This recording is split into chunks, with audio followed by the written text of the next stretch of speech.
จดหมายตกค้างในระหว่างสายทางที่ในโมและท่าเรือเห็นจดหมายว่าเป็นเกียร์เศษเหลืออายเลยย่างเข้าใกล้เก็บมาไว้แม่นอ่านดูในจดหมายเขียนไปถึงยอดสู้ผู้เล่าซื้อบัวลอย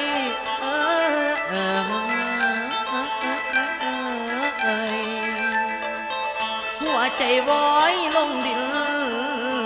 จนว่าวิน